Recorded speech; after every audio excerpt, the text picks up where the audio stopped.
I guess the editor will just have to cut out. Okay, you want to start it from the top? We should be back, and there shouldn't be any buzzing. Hopefully. Okay. Welcome to Greatest League Talkshow, the #1 produced show on the internet of all time. Of all time. I'm joined by my lovely co-host, Josh. That's right. That's it. Okay. Yeah. So I'm Scarra. Welcome, guys. Welcome to our pre-show. Our pre-show is here to entertain you guys while we're waiting for our other co-host to come, MarkZ is currently on the analyst desk and will be over here shortly, give or take, whatever. Yep. Usually on the pre-show, we just talk about whatever we feel like. Yeah, pretty much. I just want to say, recently there's been a bunch of technical issues surrounding Mark's laptop, and hopefully we get that figured out soon because Mark's... yeah, so like his USB ports don't work, and also if you don't insert the power cable in the right angle, it starts to lag. So it just starts to overheat. It's actually really bad. Wow. Luckily, I have a laptop coming in that should solve our problems, but hopefully, until it gets to that point, we might have to do some production problems, issues, some stuff. Also, another thing in the countdown when I play music, so it's so funny because I was like, today I'm gonna do a no weeb music this time, and then the first thing I see in chat is like, play weeb music. Why aren't you playing weeb music? So he sold out. Yeah, I sold out. But I would never sell out. You know, just like the Acer Predator X17 that may be replacing this laptop. All I do is play League of Legends. People were talking about playing FLCL's. Oh yeah, we were just talking about Fooly Cooly before you guys came. Look at this guy. That studio that's making it's gonna hire this guy.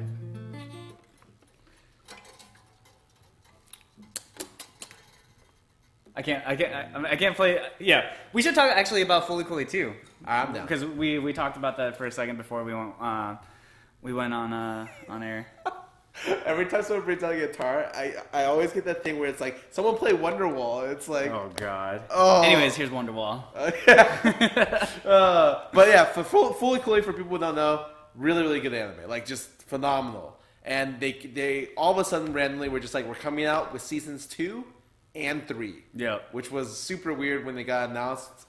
People were hyped up, realized it's made by a completely different studio. Yeah, not Gainax. And then, so now people don't know what to think. Yeah.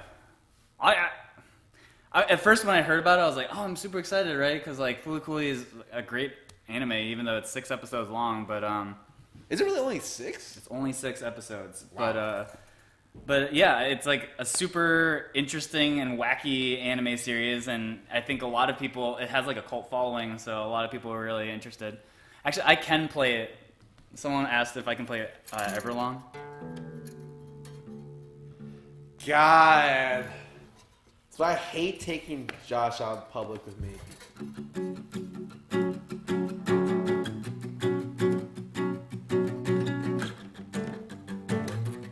Wait, am I the vocals? Yeah, you're coming on, right? Yeah! Whoa! Yeah! How do you guys like that? It's really good, right? Sick. Anyways. Thank you. Yeah, honestly, on Sundays it's always people are like, Scar's vocals are beautiful. We don't deserve his vocals here, so.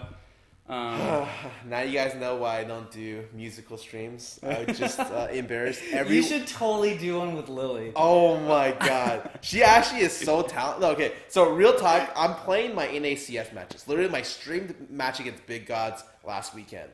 She doesn't know the time that like I'm doing it and doesn't know of it. And I didn't like warn her. So she invites 2 of her friends over and they're playing music for like hours straight. And so like I'm listening to this and it like leaks into my headset and I'm just like, should I tell them? And I'm like, nah, I kind of like it. And so like literally on the VOD I gave to Fed, like half the VOD is just like the music that Lily's playing, like anime music or something over on the side. I just thought it was really funny. Well, I mean, you should get in there, dude. I think they needed a vocalist. You could go in there being, yeah! Yeah! Actually, that was beautiful. By the way. At some point, I did want to take vocal lessons. I feel like it's something I still want to take vocal lessons. It's something that everyone should take, like a couple. I think, especially if like you have some free time and you have any kind of interest in vocal things ever. My good friend Jimmy Wong recommends everyone take a vocal class, like a singing or whatever, and improv class. Oh, he literally says that like those two things, like everyone in the world should do because they teach you, you know, like one, to be quick on your feet in terms of like improv, right, and like I don't know, whatever, you know, helps with brain lag. No. And then secondly, singing because it helps you, you know, speak better. I will 100% before the end of the year do an improv class because that's just something that I've been wanting to do for a while. Yeah, same. Actually, like part of me wants to get back into music and like. Yeah, dude, you should do it. All right, so for people who don't know, like I grew up very Asian. My parents were just like, so you have three. Usually, you're only given two occupations, which is like doctor or lawyer. My mom gave me three. The third one was astronaut. So I had three options, one more than normal Asian kids. So I was fairly blessed. I took Kumon when I grew up, like whatever. I went to a private middle school. What's Kumon? It's like tutoring. Like they tutor you in math and science or whatever. And so I just did like I played piano for like multiple years. I played an instrument. I played tennis. I was in the soccer. Literally, like I did everything that you would expect, like random, except for playing the orchestra. I did everything else. I played in the band. So. You just described my childhood at the same time as you described yours. Yeah. Except Kumon, instead of Kumon, I did like accelerated math classes. Oh, trust me, I did that stuff too. Like, put it this way: my mom heard that you needed to have a lot of volunteer hours. It looked good for your what I did. For your your college resume. So my mom my mom would not let me go home after school. What happened was she would drop me off at the local library and be like, you're not allowed to come back till you finish volunteering and do all your homework. So literally, like, I would go to school from like 9 to 3, and then from 3 to 8, I'd be in the library every day. I literally racked up like hundreds of hours of volunteering in the library because that's all I could do. Like, I actually wasn't allowed back in the house. Yeah, so I did something similar because, like, again, my mom was like, you know, volunteer hours are really important and looks really good on your college resume, right? And so what I did was on Fridays I would go to a local. So I grew up in Minnesota, close to the Twin Cities, and so I went to this town called Burnsville, and they had a hospital there, and it was only like 15 minutes away. So after school on Fridays, I would drive myself over to the hospital, and I would play music there as like music therapy. And that counted towards my volunteer. Yeah, that counted as my volunteer hours. What would they request from you? All sorts of random things. So the most depressing thing I ever did, because they would tell me to go to different wings of the hospital, was I went to the ICU unit. That's intensive care unit. Okay. ICU unit. ICU. Whatever. I say ICU unit. That's like when people say ATM machine. That like doesn't make sense acronym wise. Okay. Anyways, so I went to the ICU, and I would play music, and someone had literally just died as I started playing, and like I hear it in down the hallway. Like they had a bunch of people there, and they all started to like cry and stuff. And I'm playing music. And I'm like, oh shit! Like should I stop? What am I doing? Did I kill them? What did I? They heard you. They heard you were coming, and they just like they heard my violin music, and they're like, oh shit, no. And then they start to filter. They filter out, and one of the ladies is like, this was his favorite piece. Can you play it? And I was like, I don't know that piece. Oh my god! And I was like, what am I supposed to do? I literally don't know how to play that piece that you just described. And I was like, I could play some Mozart. Oh god! So that was like one of the most harrowing experiences I ever did volunteering. That was like all of these things combined equaled like some. I will never forget that moment. Like disappointing someone whose like family member just died. That sounds so bad, man. Yeah, I was more fortunate. My parents were a little bit like more open-minded in terms of like all the volunteer stuff. Even though I was like went through a bunch of stuff, but I actually realized I sidetracked super hard from my original thing. Yeah, it was like, well, I don't have interest in music before. But like I think because my parents forced me to play it, I like, hated music. And as I grew up, I'm just like I love music. Like I would like the idea of playing music. So I was like this close to buying a piano and just trying to learn music myself from online. And the reason why I was that close is because I went to go see a movie. After I saw the movie, I was like the most motivated to be musically talented I've ever been. And that was La La Land.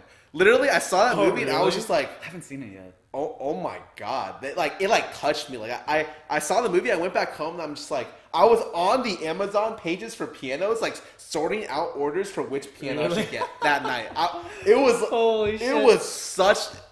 That's why I need to see this movie now. I want to be inspired like that. That's why I know the movie was like good. It's because even if I don't like it at all, like it was like a beautiful movie, and it actually did like it really did help like inspire me to some sense. And honestly, it's La La Land still the soundtrack is one of the most played soundtracks in my house. I live together with 7 other guys. 3 of them watch La La Land with me. Every week, someone plays that soundtrack, and I'm just like, there it is again. People are talking about April, Your Lie in April. One of the violin pieces that plays during. So I played violin growing up. That's my story. So instead of playing piano, I played violin, and the piece that she plays, the main girl plays, is called Rondo and Intro and Rondo Capriccioso by Xell, and it's like one of the best pieces ever. And I tried to learn it on my own, and it turns out it's pretty hard. How hard is it?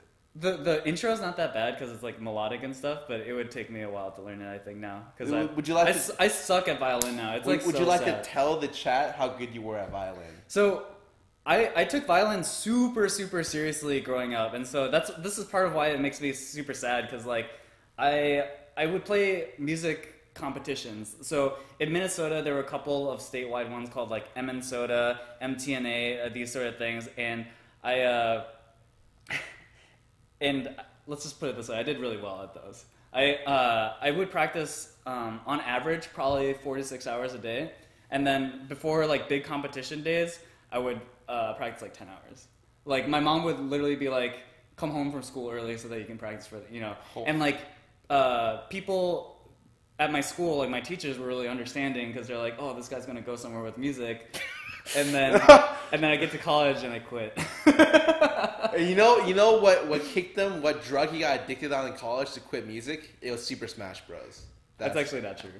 It was Magic the Gathering. No, it turns out I gave it up for having a real life.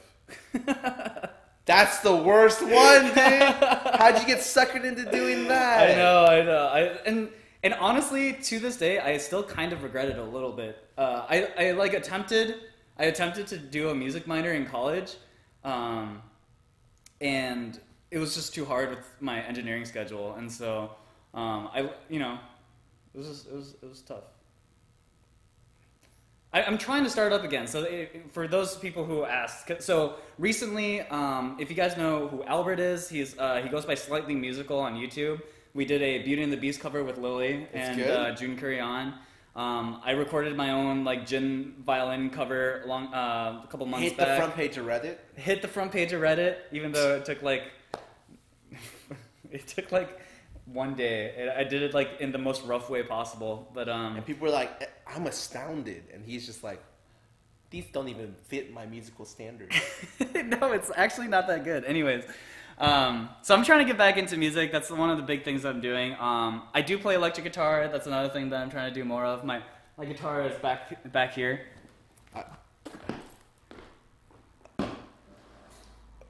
This turned from like the pre-show to like Josh plays music show.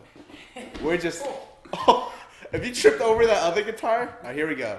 Hit me with it. Okay, I'm gonna play Stairway to Heaven. Don't play that. I'm serious. No, please. Play. Hey, the solo is actually kind of cool, though. That's not bad. If you guys know Chan, that's...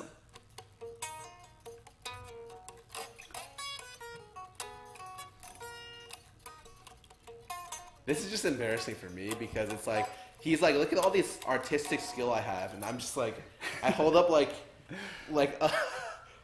I don't know. I have no skills. I can play League of Legends. That's a pretty good skill. To be fair, more people watch you play League of Legends than anyone has ever watched me play guitar or violin. So Yeah, but you grew up in the wrong generation. I'm sure there's a generation which like violin was at the very peak. I don't know. Maybe that's years from now. Maybe it's like in a couple years where suddenly everyone's gonna be like, "Oh my, violin is the future." I picked up guitar in middle school because I felt like violin wasn't cool.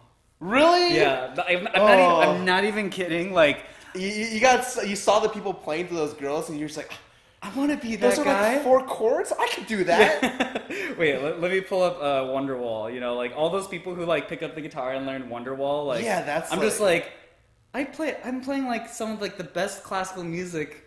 Of all time. Mozart. And this guy picks up a fucking guitar, plays four chords, and plays Wonderwall, and then the girls are like, "Oh my god!" And I'm sitting here like, see, that's the problem. Violin just isn't sexy until like later in life. How did that make you feel, Josh? I don't know. Describe to me your feelings. I was very frustrated. Doctor. You took them out on who? Your violin? Yeah, took my violin, smashed it on the ground. You took them out on the ICU patients, I see. Yeah, many are alive right now? Many of my victims are in ICU currently. I can't say that actually. Yeah, we're gonna cut that part out from the VOD actually. Yeah. Okay. So yeah, pre-show. We got sidetracked super hard. All right, and welcome to the show, guys. Our reintroduction. Yeah. What are we talking about? League of Legends and only League of Legends. Is there anything? Sundays are always the tough part. I see this. I feel like I say this every week, but Sundays are. Saturdays we like script like what we want to talk about, and then like we realize a day later we talked about everything we want to talk about Saturday. Yeah. And it should be that Mark gets here faster on Sunday, so we're like less limited. But because we're less limited, it becomes like a bigger problem. Wait, what if we just start playing music and Scarra has to sing to it? How's that? Wait, no, I'm good. I'm gonna play Wonderwall chords and then you get into it. All right. I actually don't even remember the lines. Wait, what was that one song that I loved? Hold on, let me try to find it. We can do My Body is a Wonderland. I always like that one better. See, this is gonna hit the front page of Reddit. Nah, I'm good. Let's not do this. Wonderwall. No, I'm good. Let's not do this. Okay. Do I know these chords actually? It's like. All right, what are the lyrics?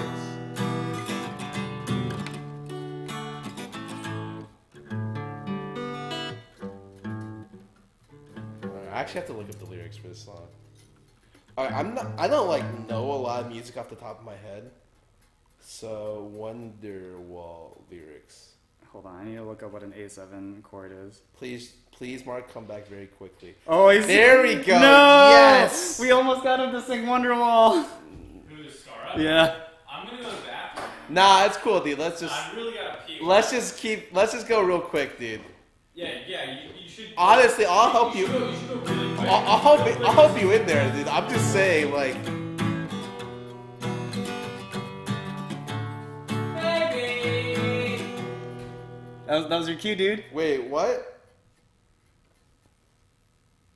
Okay, so it goes. Today is gonna be the day Yeah. that I'm gonna throw it back to you.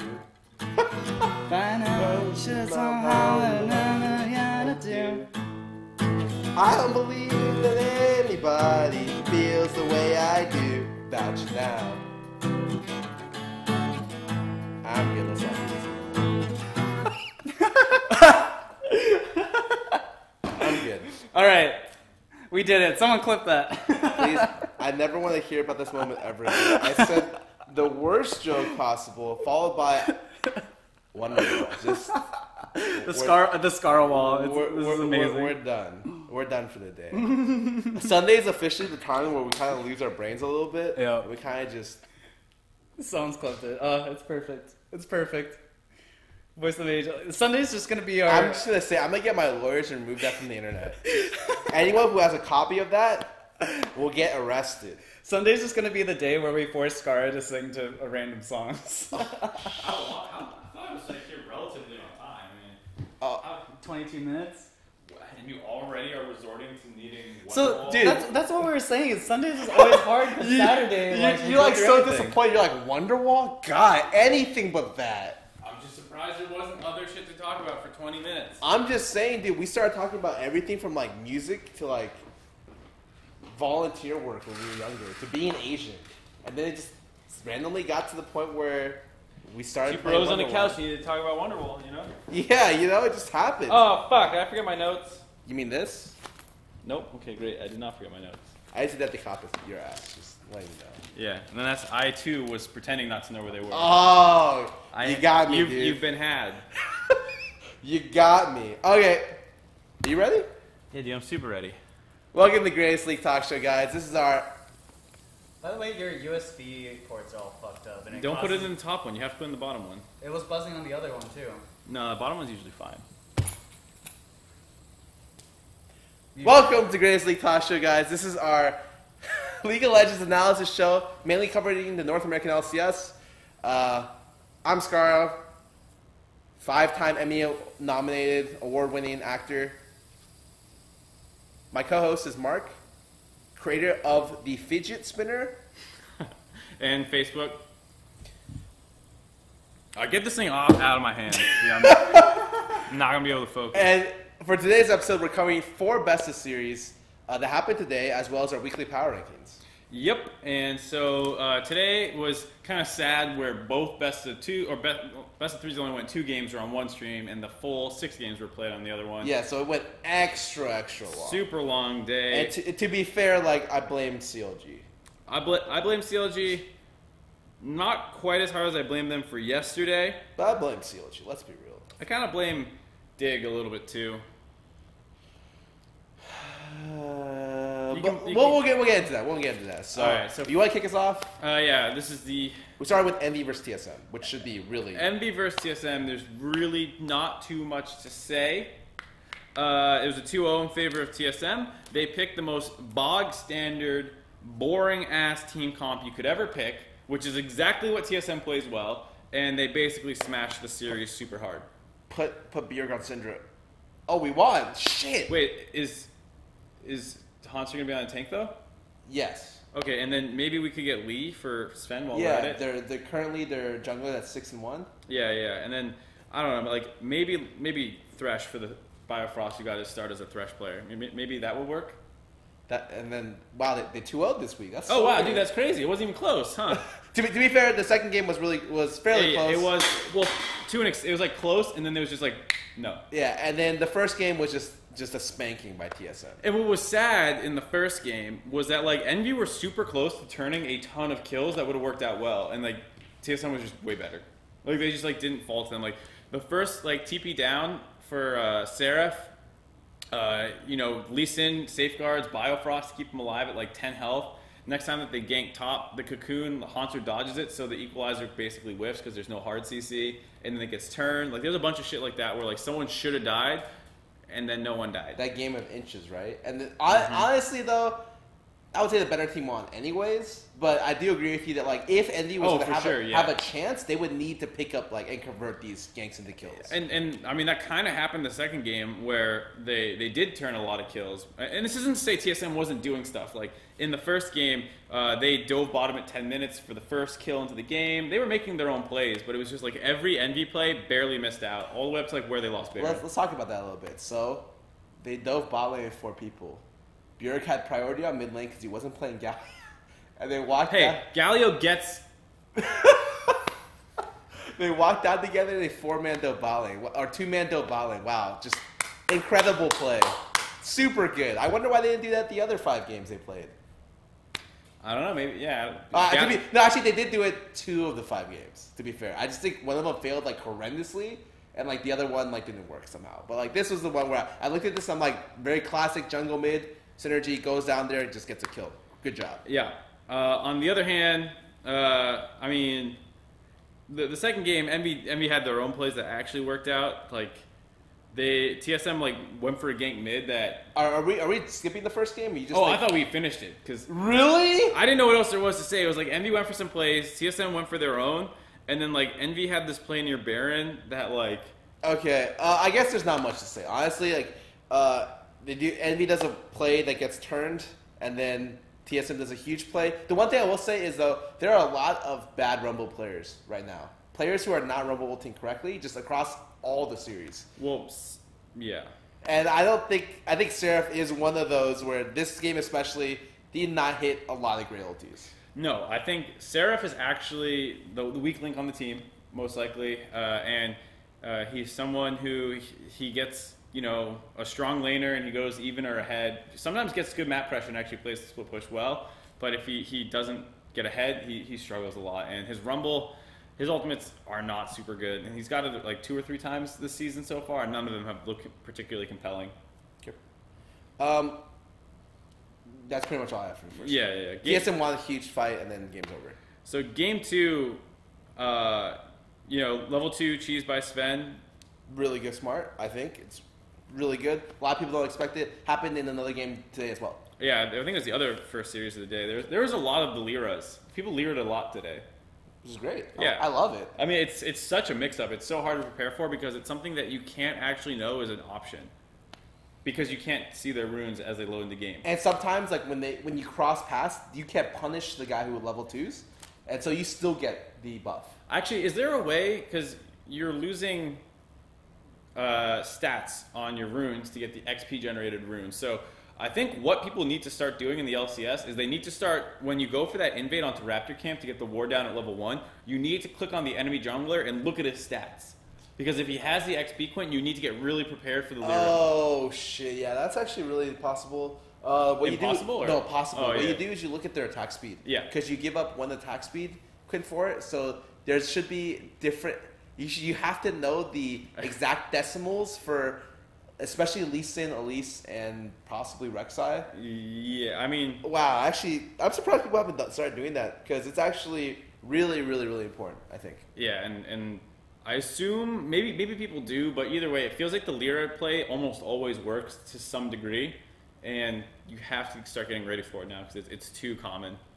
Anyway, so yeah, that works out well. 8:30, Envy dies bottom, and it actually works out this time. They don't mess it up.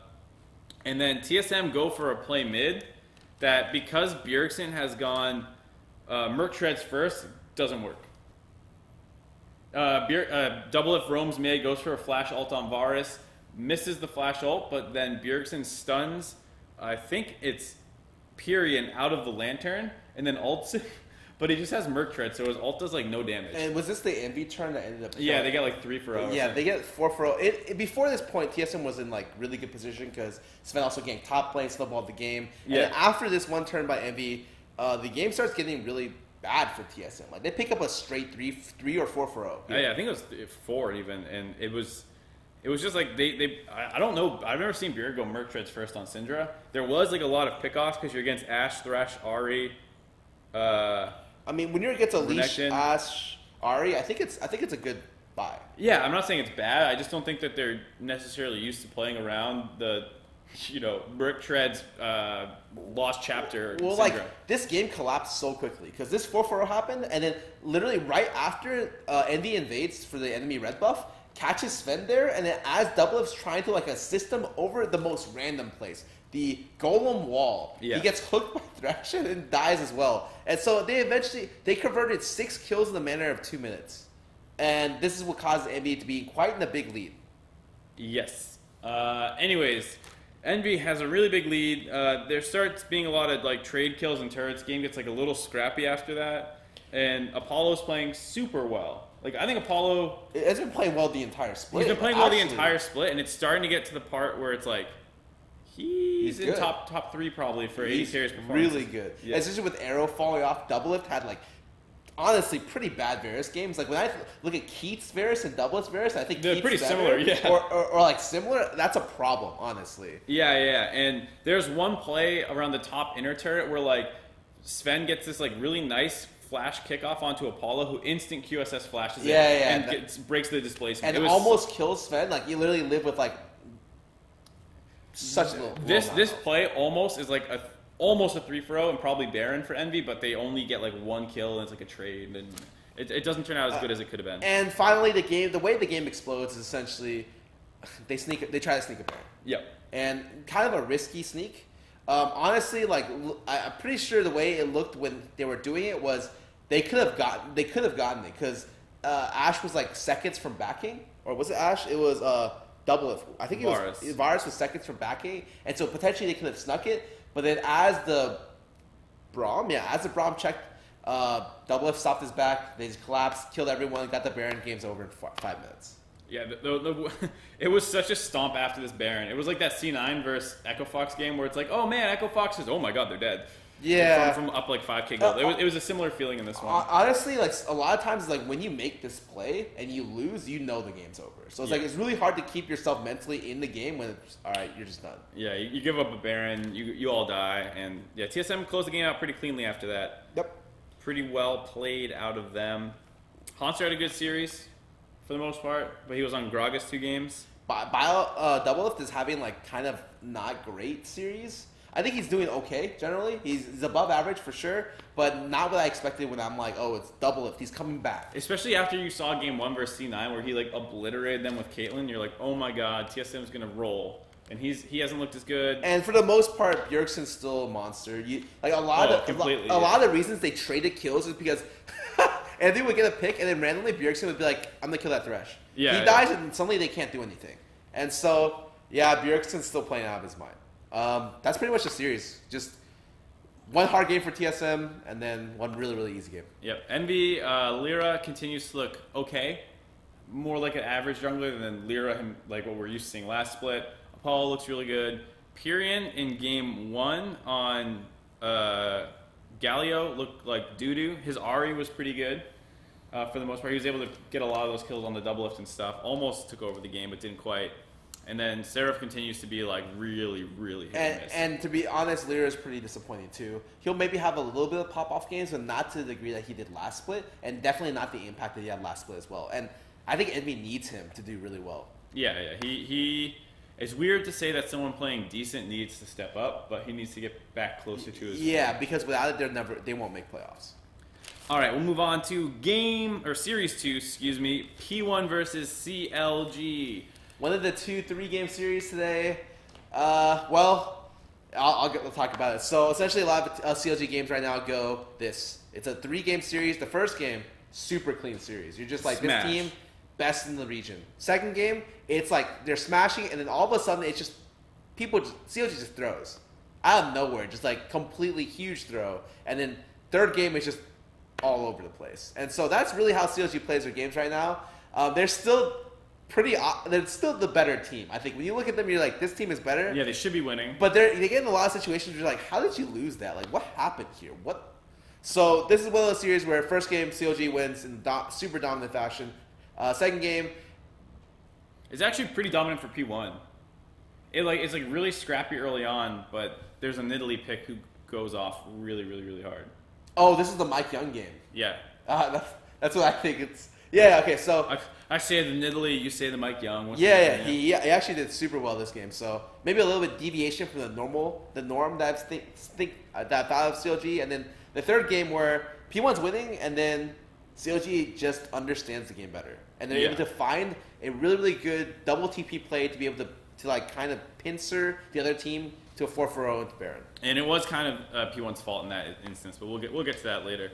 Bouncing back up to game 1, Mike Young, first blood, top lane gank. Sweet. I'm talking a little bit about the draft. I really like the Morgana pick. I don't know if it was picked into the Braum, but that one matchup is something that's really, really good into Braum in general. Into Braum. And on top of that, Afro's Morg is one of his best characters, in my personal opinion. And so I love seeing that Morg's a little bit back in the meta because it's something that CLG can use to get picks, or people can use to get picks a lot. Ole also plays this character a lot. Mm-hmm. What'd you think about the game? Because Mike Young started out all right, but then was pretty irrelevant after that. The only thing I didn't like about this game was I thought CLG was in control of like the lane swap. Mm-hmm. So like it started out like good for P1, but then they ended up lane swapping, right? And Darshan just like kills himself in the lane swap. Like that's what I was so confused because if they're behind your trading towers, if you're behind the trading towers, it's better for you because you're like kind of lowering the gold lead because the total amount of gold in the game is higher. The absolute difference stays the same, but the gold percentage should be getting closer. Right.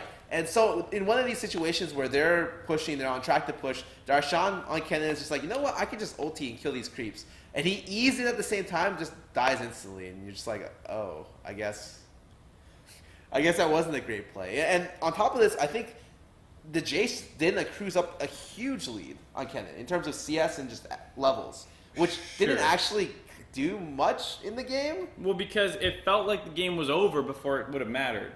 Because, like, usually Jace and even Kennen to an extent, they'll bully their lane, but it's not until, like, 20, 25 minutes where it's really like, oh, shit, this thing is a problem. And this game was over at 18 minutes. Yeah. I mean, what I talked about was at 12 minutes. There wasn't a lot of stuff that happened. And then the 19-minute mark hits. Do you want to go over this? It's just, like, a dragon fight that goes super well for CLG. There's, like, a small skirmish where a bunch of ults are forced out. Then CLG moves to dragon. They force the dragon. P1 kind of groups mid like they're going to contest, and then they walk into river. It's so indecisive because either you contest before they get dragon or you back out fast enough to where they can't engage on you from multiple angles. Somehow, they not only get one flank, they get two flanks. Ahri flanks from the bottom left, and Darshan has a 5-man Kennen ult angle. And that should never happen. And it's not even like a great, like, you know, TP flank from out of nowhere. He just, like, ran behind them from mid lane. He's literally auto-attacking, clearing the mid lane, and he's like, oh, they're running into me. Well, I guess I'll just take this. And there's, like, a small moment of hesitation where he's like, I'm not AP Kennen. And he's like, fuck it, this is too good. It doesn't even matter, because you notice what he does. He doesn't even auto-attack. Because you can't auto-attack him on E. He just focuses on trying to hit people with E to be able to CC them so his team can clean up. He does his job, 4 for 1, good sacrifice by Darshan. And then eventually... It's an ace, too, because fucking Ryu just walks back over there and Dardoch kills him. Yeah, so literally the game's over after this point. There's nothing else to talk about. Yeah, I mean, CLG pick mid eventually, get Baron, and it's just like snowball out of control, game over. Which brings us to game 2. Yep. So this was a bit of a scary game for both teams.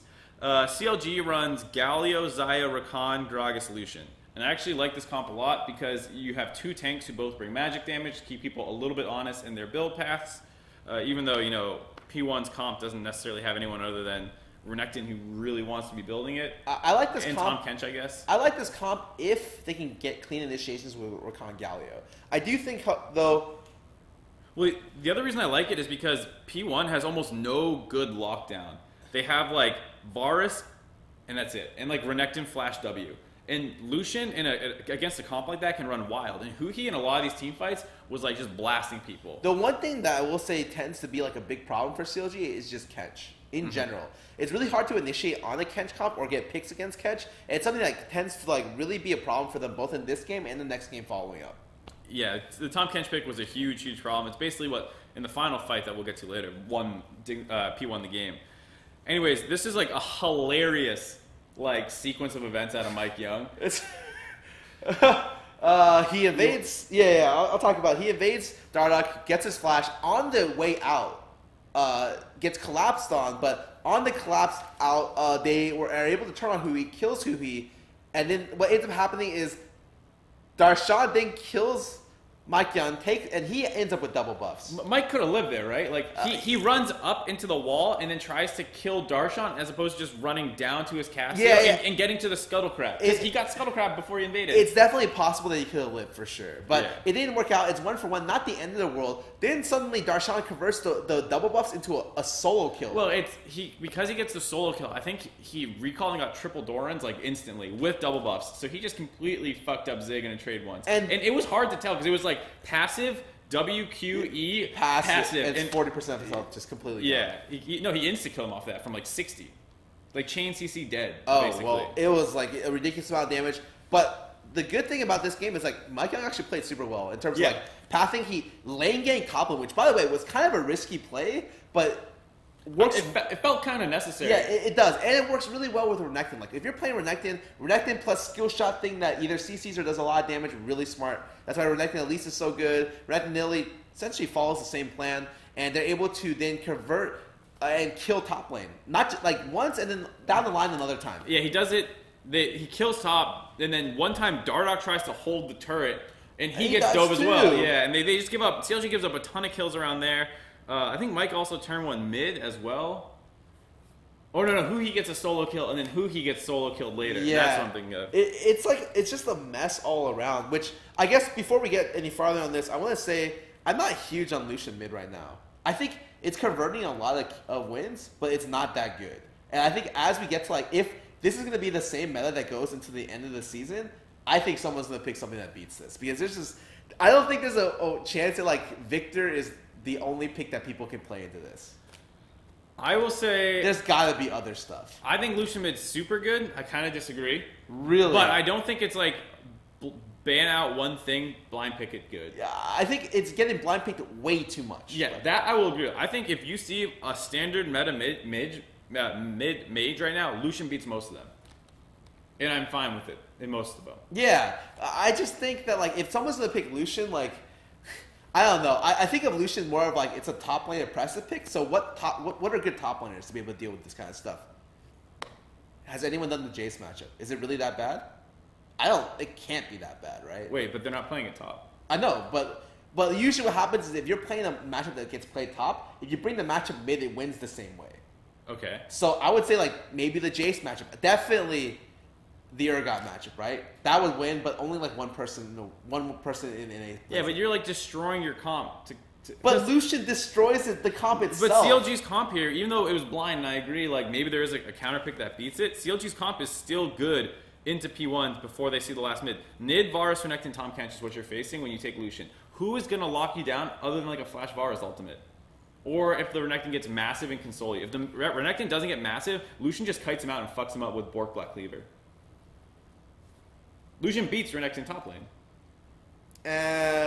It's winning, but like it's such a thing where it's like if he gets ganked. Yeah, but we're talking about mid-game skirmishes. Yeah. What the fuck is Renekton really going to do? Yeah, he can't do much. Yeah, in and only Renekton goes in with this team comp. So I think the Lucian situationally is fine, but the idea that you can just blind it whenever, like Echo Fox is blinding it first pick phase. And being like, counter pick me, and they're winning their games. I'm just like, Jesus. Yeah, I agree that might be a little crazy.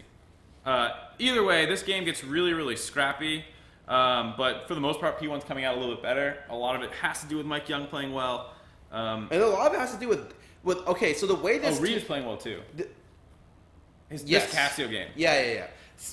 But a lot of that is just like the way that this team comp... The way that CLG usually plays is, okay, they establish vision control, get picks. And their picks are pretty good. Mm-hmm. And the way this team comp plays is Rakan and Galio slam someone with a pick, or whoever gets CC by Rakan just dies. Yep. But Kench is just like the big cock block in this comp. And it happens the next game too, but definitely like you just can't get clean picks against Kench if he's anywhere in the area. It's super hard. And then what actually ends up winning on the game is once again the Tahm Kench pick, where there's like a scrap mid. I think only one person dies, or maybe no one even dies. I think one person dies on CLG. And then P1 kind of goes down to Elder Dragon, which they're going to get for free. CLG realizes that, says, okay, let's go to Baron to pull them off Elder Dragon. P1 gets off Elder Dragon, but then they use the Tahm Kench ult to collapse on the people forcing Baron and then win the fight, and then they take Baron. So really good map play out of P1, which is probably Ezreal's ult of Special, because I don't see them making this play with Shady. Yeah, I don't know what Special brings to the team. But definitely, I thought he played a pretty good series. I thought Special played a pretty good series. Having worked with him, he's fine as a shot caller. He's not like... It's not like he just shows up and like doesn't talk at all in games. He's pretty vocal, so I assume he did some of that, but who really knows? And anyways, that's basically how they win the game. I do think that CLG's comp doesn't have to actually brute force engages. No, that's the actual team fight that they lose that costs them this situation. It's like they try to do like the little bush camp into like the hard initiation. I think that they should be a lot more patient with how they get people to run into them, because that's usually how you win with your comp. Like you got Lucian 2 AD, so you need room to work with to kite backwards, but that's not what they ended up doing. I understand like trying to find a pick on somebody, but you had Darshan flash Wing with Galio into 4 people, and then it's like, great, I taunted 4, but they have no follow-up. It's like, look, usually what happens is they play comps where it's like they get that CC, and then like mid lane is like playing Ori, and they die instantly. But you're playing Lucian, man. He like ease in and like shoots Q in an auto, and that's it. He's like, there you go. I hope they're at 40% health and scared to team fight now. And then you realize that Lucian eat in, and the other team just punishes you. Yeah, which is what happened. So They definitely brute force their engages too hard. And like you said, maybe a little bit due to the Tahm Kench pick being super annoying as well. Anyways, P1 wins this game. Moving on to game 3. The Kench game. Or not Kench, the Twitch game. The Twitch game, the Lee Sin for Mike Young game, died at the very end of the game. He had 14 KDA. And then CLG, they went for a pretty classic CLG comp. Early take the Gragas, Varus, Fiora, flexing it, LeBlanc, and then Braum. So 1-3-1 comp, double teleport. You got split pushing, Fiora, yeah. And honestly, I thought this game was relatively easy to win should have been easy to win because in a bad matchup, the Renekton versus the Fiora gets a lead with not only 1 kill, 2 kills on just roams to skirmishes and just cleanups, you know. Yeah. And so because Fiora gets this lead, this game isn't difficult as long as they play around her and make sure she just exists. She gets to 3 items. This game is impossible to win, pretty much. It should be. And there were a number of times where Darshan was able to live at really. He was playing well too. He was in that mid game where Fiora needs another item to absolutely demolish the Renekton, and P1 was trying to gank it, and he kept getting out barely alive, but it wasn't quite enough. Yeah, there were some team fights where he just got played. For instance, the flank on mid lane where he TPs in. Zig Flash W's him, dies instantly there. Yeah. But for the most part, he did put his pressure out well. They had pretty good lane assignments too, I would say, for him. Yep. He maybe overstayed top lane a little bit too long and gave Ahri the bot lane, but I mean they switched at relatively good times. One of the things that was really interesting for me is that Afro just ended up dying this game. And I would say not great spots. He died top lane when he was placing the ward. He died he died, I think, bot lane or around mid where he was doing something else by himself. It's something to a situation where it's Afro's so important for them because as a support you get vision out and you control the pace of the game. If he's dead, they can't do anything. Yeah, and so what went from a scrappy game but your split pushing Fiora's getting fed turned into Lee Sin and Twitch getting super fed. Mike Young had a nasty counter gank on the top side where he kicked Darshan through Dardoch to stall out the kill onto the Renekton and then gets a double kill on his own.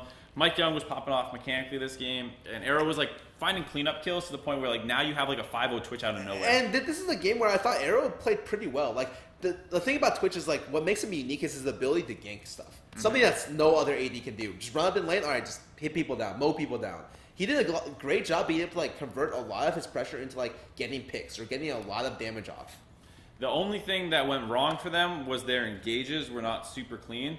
And so it gets to a point where CLG is kind of doing the 1-3-1. I think the bot inhib turret might have been open or was just getting threatened because he was hovering down around the bot side. This is something that CLG does super well that not enough teams do when they're running double TP is put the TPers together in the lane. You have one dicking around the jungle trying to threaten I might go with my TP or I might flank you guys, and Huhi's kind of doing this dance.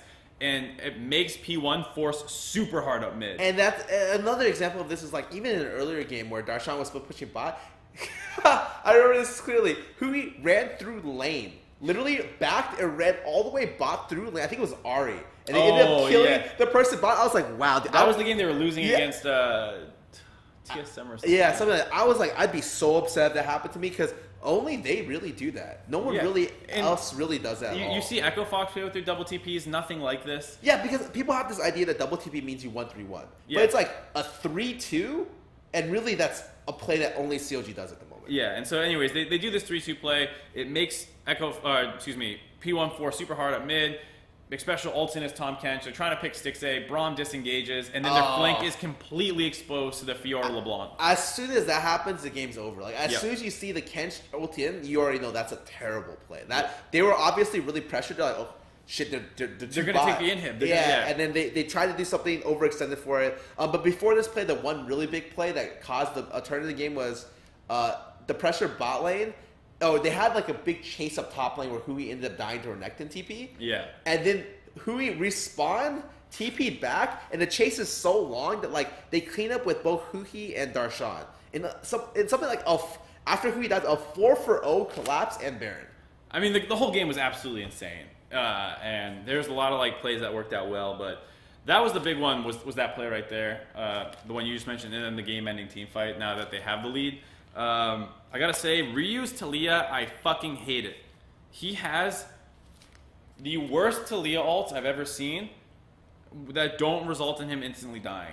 Because there's Taliyah ults where you like take it in, like has done this, where like you take it into the bot lane and you're like, I'm here to gank, and then you're under turret, you just get thresh hooked and killed.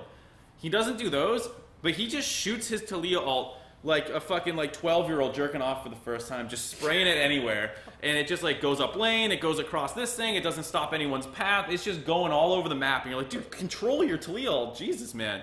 It's disgusting, and I want him to stop doing that. I actually think he's just been playing pretty bad. Like, yeah. Like, because when you think of, like, champions where he's actually done well with this split, you think his Syndra was good? I thought his Syndra got picked so many times. No, his terrible positioning. So, what, he's got Ahri, and he's got Cassio a little bit. Yeah, and that's really it. Like, in general, I would just say Ryu's playing poorly, and he needs to step up, because his team needs the 2 carries from last split to be able to succeed this split. Yeah, he had one good Taliyah game yesterday where he got a penta out of nowhere. And it shouldn't be that Mike Young, who's coming in for his first competitive games, plays better than he does. Yeah. So either way, Ryu, one of the big underperformers. Zig looks a lot better now with a jungler who can play around him better. So and Arrow did some good stuff too. Yeah, I like everything, but Ryu, yeah. Anyways, that's gonna do it for the end of this series. CLG clutched it out in kind of CLG fashion. Super long series, super scrappy. They make some crazy play that the other team isn't prepared for. In the end, they're the better team because they make the better macro decision, but you wonder how they got to the point where they needed to do that. Yeah, exactly. So we'll move on to the third series of the day, another fast one, FlyQuest versus C9. This might be the fastest thing we talk about today. Oh, yeah, pretty much. Game 1 was a murder. I wrote murder like 3 times for my notes here. The only thing I would say is like Moon's path. Literally, Moon and Acadia are really good friends, right? Yeah. They both do the cheesy XP Quinn stuff. Where they, it's so funny watching them. Where I'm just like, you should know if you're playing against Moon or Acadian, there's a chance you're just gonna get level 3 ganked by him, the opposing player doing a scuttle with one buff and killing you at 250. And that's happened like every game I watch this guy, he does it, or every other game. Yeah. So I mean, it was a 1-for-1, right, in the top tree. Yeah, and then Contracts pops off. Smoothie does really well too. Yeah, Jensen, like it's over at 10. Like they've made like a 2-man roam down the bot lane at 10 minutes. Got a double kill. That's the only thing I want to talk about because you said something that doesn't really work with C9 much. Roams? Yes. Yes. So this something I want to highlight. Jensen roamed well with his jungler, set up a play that just ended the game, pretty much. Yeah, double kill under the turret, take the turret. And so like I was like, yeah, Bjergsen suspended it. This is something where it's like if Jensen can consistently do this kind of stuff, he becomes a much better overall player. And so that's the only thing I'll say that's a little scary is that like it was against FlyQuest after they were already destroying. Like this game was over before that play for the most part, and this was definitely the nail in the coffin. And I want to like see it in like a close game where like he's able to do it without already having 2 or 3K gold lead. Yeah, without his mid laner being like 0-2 or 0-3. Yeah. High got really abused with like mid roams and stuff. Speaking of high getting abused, let's go to game 2. Yeah, why don't we talk about all of FlyQuest getting abused? Did you see the CS differential? Oh, God. Okay, so we're going to game 2. Game 2 is, you look at mid. Mid gets solo killed. He's down CS. You look at top. Top lane actually doesn't get solo killed. He gets jungle help and he dies. Moon does a top side clear, does the cheese gank with Rengar, kills him up there. Bot lane's trading super hard, so after he kills top, Moon like at level 6 goes down bottom, gets a double kill. He's 3-for-0, like 7 minutes into the game. They break the first turret off of this, and then you look at the goal and it's even, and you're like, what the fuck? And you're coming into 12 minutes. You look at top lane. Boss is a 40 CS deficit. After getting first blood for him, mid lane died once, just straight up got solo kill, and he's just getting hard. High can't roam at all. He's putting Talon into Cassio, just can't get out of lane. Yeah, he's getting contained so hard by Jensen, and bot lane's not doing anything, from what I understand. No, so I asked stats during the broadcast, like tell me the match. Like they were down at 5 minutes, 40 CS like collectively. Already as a team, down 40 CS 5 minutes in the game. 10 minutes in the game, down 80 CS. That's so much. They were down, like think about it like this. A creep is roughly 20 gold if you just want to throw like a really rough estimate on top of it. They were down 1,600 gold from CS. It's probably the most in a competitive game, this split. Probably, because like 10 minutes in the game, down that much is absolutely disgusting. And the thing is, like, when I first saw this draft, I'm like, ooh, give me high talent. That's really hard because he's ᵐᵉᵐᵉ, not bad. Yeah, it's like talent's like one of the champions where High's consistently gone off with, even if he doesn't do well in lane. But this game was just a slaughter, actually. Yeah, and it was a slaughter in the weird way where FlyQuest was making more plays and getting kills, but like it wasn't close. And really, it wasn't like it was just Moon making plays. Yeah, that's Moon played pretty well, actually. I would say even in the first game he had like a good route, and like the first game they just all got smashed. Second game he was the only like bright shining thing in that entire game for that team. Yeah.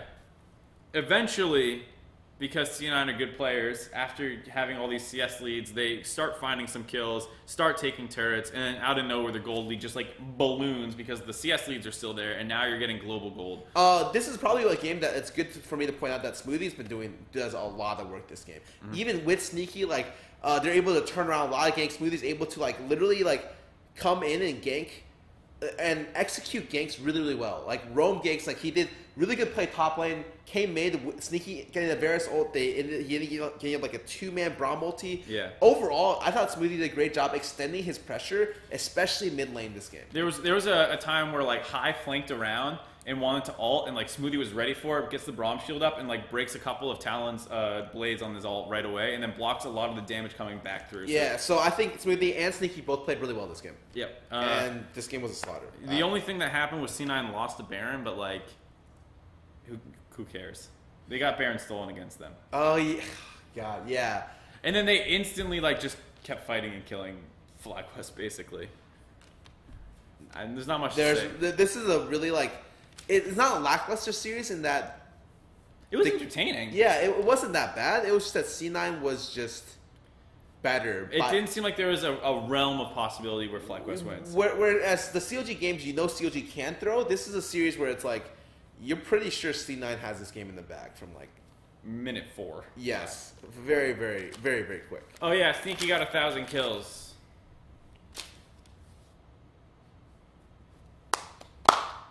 Oh, we want to do this for the library? Yeah, good call. That's cool, guys. All 80 carries with 1,000 kills. Kind of weird, huh? Rolls underpowered. It just means that, like, when they get 1,000 kills, it's a cool milestone, but it means that they've been playing for like three years. Yeah. That's kind of what it means. So, done with the C9 series? Please pass. We are on to our last series of the day. This one was a struggle because at this point, you had two game series in the other stream. They were done before the end of the first game. Yep. In this series, so it was a rough series to get through. Though I will say I did enjoy kind of some of the strategy aspects of it. Oh. Just because Echo Fox's ability to play with minion waves is so fucking bad. It's like the worst I've ever seen. I thought you were going to say something complimentary, and I was just like, what can you possibly say about No, that? I enjoyed watching it because, like, as a coach, you're just like, why are you a Baron without mid pushed again for the 3rd time in this game alone? Like, you just want to, like, And then they did it the next game, too. Like they didn't adapt between series. Like, no one told them, like, hey, guys, you're not getting your minion wave. You're ignoring it completely. And then it's like, oh, shit, maybe we can leak out to the top side and trade. It's like, you just trade. We're getting out of line here. Let's go with game 1. I was going to say, you want to start with game 1? Yeah, let's get. First thing I want to say is, if you're picking Renekton at least, please camp the top laner. What did they do? They Lyra someday. Yeah, they literally level 3 ganked it. He's dead. Doing the Lyra path. And it's so great because I'm just like, thank God they punished the Rumble in like a way that like it's really, really hard for Rumble to counterplay. He's level 2, doesn't even have his like W. He literally just dies. Anyways, Shrimp does a good job understanding that he needs to get the Rumble back into the game. Because what happens is because it's such an early gank, they kill the minion wave and it's bouncing back. Rumble TP's in, pushes it in, and then they kill Renekton right in front of the minion wave. Right, and so it ends up equalizing the wave because actually Shrimp dives top lane, which is that's great. what I'm saying. Really, really good. Shrimp returns the kill right in front of the minion wave, so it's about 30 CS to 10 just 5 minutes into the game. So the Renekton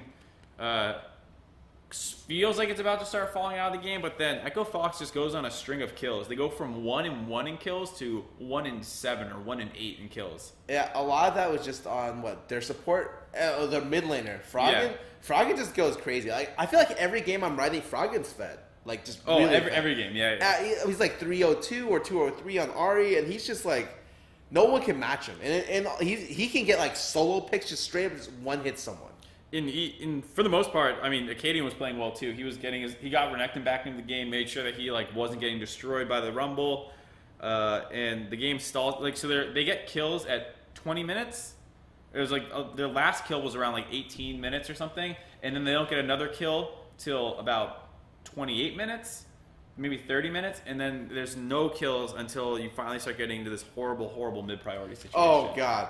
When they start, they're trying to contest Baron, and honestly, this is why I said, I was like, you know what, I don't mind that Fox just, like, decisively calls for Baron if they don't know what they're doing, because it's at least better than what I ended up watching. Because when I watched... You mean Dig going for aggressive Barons? No. Usually because... The thing we used to say about Echo Fox is like they don't know how to do Baron, but what they do is they're very decisive about it. They just call, let's do it, and they do it, right? Whereas Dig steals, like, just sneaks a Baron. It's like a little bit different. Yeah, I know what you're saying. Yeah. So in this situation, they didn't do that, and they tried to actually play Baron out correctly. And at some point when I was watching this incredibly bad 34-minute play, where somehow they're killing Kallista's killing the tier 3 inhib tower. And they still haven't started Baron, is when I'm just like, these guys need Jesus or something. Yeah, they need anyone with a brain. You don't need Jesus. You don't need Einstein. You need, like, Joe. You need Bob. Frank. You need anyone. Get in there and be like, hey, maybe we should push a minion wave before we stand in Pixel Brush for 10 seconds. And the sad part is, after Kalista goes up and gets the turret down to half once... They just go back to Baron and do it again. And then another time, Kalista just is like, okay, and runs up mid, and this time actually takes the inhibitor. They do it like twice, and then I think they do it the third time too. And the thing is, like, for coming from like the other perspective, Dig must be like really confused. Like, are they really giving this to us? And there's no way. Yeah, you feel like you're getting tricked. You're like, who's in the wood? Lod's like hitting it, but he's so careful. You can tell he's like ready to leave instantly. Yeah, and he's like, wait, no, they're just not coming. He just keeps throwing stuff. It's such a bad play. It's horrible. Eventually, they leak out of Baron and they go to the top inner turret and they trade top inner turret for mid inhib turret, and you're just like. You guys are just actually abysmal at this game. And the game stalls out to the point where, like, you have a super late game Kalista, 6 items basically. A super late game Rakan with, like, everything possible. Rumble late game, pretty nuts. Ori, pretty strong late game. And then... Which, speaking about bad Rumbles from earlier, I think someday hit pretty much no good Rumble ults up until his last 2. Yeah. It was pretty awful, and then out of nowhere, anyways, Echo Fox eventually gets a Baron. They use that to get 2 inhib turrets. I think it's the mid and bot one, and then they go reset. And when they reset, Dignitas is like, shit, we're going to lose the game, so why don't we go to Elder Dragon just all in? Why not, you know? And it's like a play where you're like, they have to be so stupid to do this. Yeah. You know, it's fine for Dignitas to go for it, because they're probably going to lose at this point. So they're just like, let's all in. But the way they lose is like, as the other team comes to contest, Echo Fox comes to contest, something hits the only Rumble of the game that's like really good, cuts them off, and they then run through it. They run through it into the Elder Dragon. They lose the Elder Dragon right on top of an Ori ball, which ultis and kills 3 people. Like, chunks 3 people like to 20%. And then Kallista's just hopping around. She had built a ton of Ren stacks on the Elder, so you're not going to steal it against a Kalista. And then she's like, oh, okay, I'll just keep throwing and keep killing people. And they lose the fight. And the game's over. And then the game's basically over. Great game 1. Great game 1. And this was so sad because you're like, oh man, Echo Fox is probably going to stomp game 2's early game 2. Especially once you see the draft in game 2. I actually didn't write down the draft. Okay, so Kate Karma. Pretty strong pressure lane, right? Super good. You have Victor, Kha'Zix, Camille. Okay, so top side of the map, pretty weak. Against a Rumble, Elise, Lucian top side. Okay, so pretty brutal. But at least your bot side will have pressure. Oh wait, they picked Blitz Varus with an Elise. So like, if you want to pressure super hard, you have to be so careful in case the Elise is ganking. Because a Blitz will pull the Karma, and that's one of the counters that Blitz is actually good in with, is ganking jungler, Plus, you have the ability to all in. Honestly, I think a lot of people are just really bad to blitz in general because No one's used to it. He's such like a random pick that, and I don't even know if he should be anymore. In the LCS, 4 of 10 teams are playing it right now. Yeah, which is a lot. That's 40% of the teams. Like, you have to get used to this pick because you teams are getting caught by like blitz hooks that they shouldn't get hit by. Yeah. So.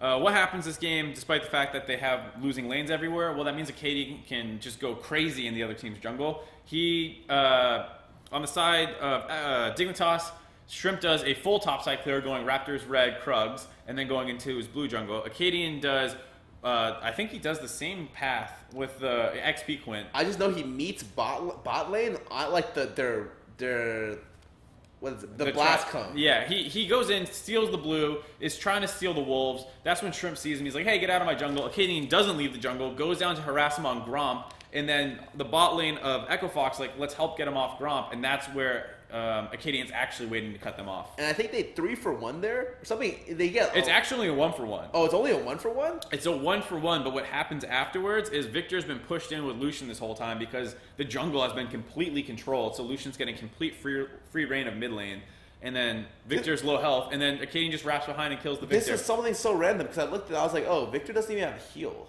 No. So he didn't leave the tower. He just sat there. And then Acadian just walked behind him and killed him for free. Just spider form, repel Q. So then he's 2-0, and then he goes top, turns the next gank by which was ᵐᵉ. Yep. He gets a double kill, and so he's literally let's talk about that gank too because he's going for a lane gank and he's standing on top of a ward, and it's like, all right, this isn't gonna work. And then the Rumble walks in to get a deep ward. And for some reason, Echo Fox is like, jump on the Rumble. And it's like, wait, there's an Elise right around the corner. It's a level 6 Rumble, and you have no flashes. So he just ults on top of them and chunks them both down to like 30% health, and Elise gets a double kill cleanup. Good play. Good play. No way to prepare for that one. Couldn't have seen that one coming. Yeah, but this is a situation where all of this happens, and you're just like, okay, great. Echo Fox wins this one. We're going to game 3. That's what you think? That's what you think. Then it turns out that when you draft Lucian mid, you don't have a way to siege. No. Because when your mid laner is the shortest range AD in the game, and you have no way to zone them out with like some kind of poke or any of that, it's really hard to siege, especially into Caitlyn. What do they have? This is something really stupid. Caitlyn, Victor. Yeah, Karma. Victor, it's incredibly difficult. Yeah. And so this game just drags and drags and drags and drags until you finally like, is this game going to be like the other team ends up winning? Because what happens is when they finally get their first Baron, Dignitas do a great job with ᵐᵉ and someday just camping the shit out of Looper. And they kill him 3 times in a row in side lanes. This is like, okay, the first time Looper, you couldn't have expected that. There's no way. Second time, all right, Looper, come on, dude. You're in the opposite lane, so I can understand you. Like, maybe you didn't expect them to go past and kill you there. Third time, you're just like, all right, Looper, how much did they pay you for this one? Because seriously, like, they couldn't get any kind of action going because Looper just died nonstop. And finally, we're at the point where Camille, 3 full items. Level 18, 3 full items. Like 80 CS lead or something. Yeah, huge. Highest level in the game, some of the highest gold in the game. Absolutely insane. And you're like, oh shit, like, Echo Fox might lose this game. Especially because they're still going to Baron without mid priority. They have mid and top inhib down at some point, and their mid lane is pushed all the way to their inner turret while they're trying to do Baron. How? That means you never went to mid lane for like 2 minutes. Yeah, I think that's something that they should definitely focus on. Where usually if you're contesting Dragon or Baron, you get mid lane first and then duck in. That's the most common thing that everyone does. It's how you start the control on the objective. They're skipping that step a lot. To the point where Mark is very upset. Yeah. Visibly upset. I'm gonna barf. I'm so angry. Anyways, it doesn't matter. Someday gets picked off, and he's like their entire team at this point. And they lose. And then they lose. On to the third game. Yeah, they almost won that fight, but Victor was at like 3 items, and it was like Lichbane. No, he didn't have Lichbane. He had Void Staff, upgraded Hex Core, and Rylai's. He had because he went Rylai's. I don't know, for utility reasons. It's still pretty good on him. Yeah, it's still fine, but he was at like 3 items. And that's the thing about the Victor Lucian matchup is like at some point Victor is just gonna win. Or Victor's gonna do more than Lucian because he just AoEs, has poke, has way more options than Lucian does. Yeah, there's like a Baron situation where like if Keen was like a little bit stronger, they'd probably just smash that team fight. But he wasn't quite at like 5-item Victor status, and so they lost. Now, all right, are we good with this game? Going to game 3? Game 3. Strip level 2's mid lane. I didn't understand this. They had a ward on red. They see him doing only red. And Froggen's positioned to the bottom side the only way he can get ganked. And Shrimp just hits a Q on him. And they trade 1 for 1 because Shrimp has to go super hard to get the kill. I honestly don't even know that was I don't know if it was worth worth it. it. I Yeah. think he got the flash before, and he connected the Q after he flashed. Because that's the only way he would get it, right? Yeah. I thought them getting the flash, oh, that's a great job. He can just come back for and then he just connects it. I'm like, oh, was that worth? Because Froggen ends up getting like double Dorans anyways. Yeah, and like because he gets the kill, he's even. His CS isn't that bad because the Cassio has to recall to not get killed by the other team's jungler. And to be fair, Froggen's just like just a better laner than King. And so like he equalizes the CS within 5 minutes. Yeah, the situation was like Froggen probably shouldn't have died to that. That wasn't that good of a play. The net result is nothing. It's almost like the Big. You ever seen the Big Lebowski? Actually, no. I'm sorry, guys. You seen Big Lebowski? I've seen it. Basically, you know how like a bunch of stuff happens, but the end result is nothing happens. That's kind of what that was like. Or like there's a bunch of kills. With all this being being in mind, the jungler Acadia should be the one who's going off because he's getting free reign. Yes, but he didn't go into the other side. He didn't go into blue jungle and like steal the blue away. So Shrimp still had his whole blue jungle to work with, kind of, and he didn't get fall that far out of the game. And eventually, there's like a 2v2 skirmish mid that goes really bad for Acadian. And where Dig just pick up quite a bit of kills. Was it? I think it was two kills. Either way, he like tries to kill Keen. He gets kicked in by Shrimp, and they just blow him up. And it was such a close situation. If he almost got his like spider form Q off, and he just got kick interrupted by it. And it's a situation where just a mechanical misplay. He missed the cocoon, and they didn't see him because he was on the pink ward. Yep. It's funny because this game is a lot of like just standoffs, like where with full vision you can see the other jungler just in the bush, and you can see like their jungler in the other bush, and you're just like, when's it gonna happen?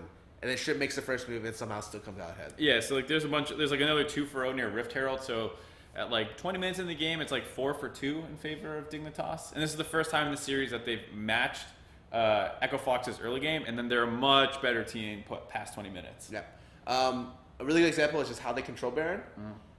They ended up baiting it, doing it, killing it pretty well. Yeah. They get it. There's no chance of a steal, and on top of that, their support is in the perfect position to collapse onto their team. Big hits, great 2-man, almost hit Froggen, 3-man. Perfectly timed with Someday turning at the same point too, so they get like a nasty chain CC wombo combo. Yep, and then after that, just game's over. Yeah, Baron plus 4 kills at 25 minutes into the game, they win. And I like it because Someday's just on a tank this time. He's just on Gragas, and like while we want to see his Camille and we want to see the Rumble, like just you can put him on a tank. He's so good on tanks. Yeah, like I still think Hishem's the best in the A by like a long shot. Yeah, so it like you don't need to go like, all right, Someday's got to carry us through actual carries. He can carry a lot of ways. So anyways, Someday huge ult, and then he played the Gragas for Renekton matchup. Pretty much received no attention. Just went completely even. In an unfavorable matchup, yeah. So you just saw the balls. Yeah, that's what I'm comparing like, it to. Oh Jesus, 40 CS difference. Is that bad for Gragas? Down 40 CS after getting a kill level 3? It's like no, balls is really bad.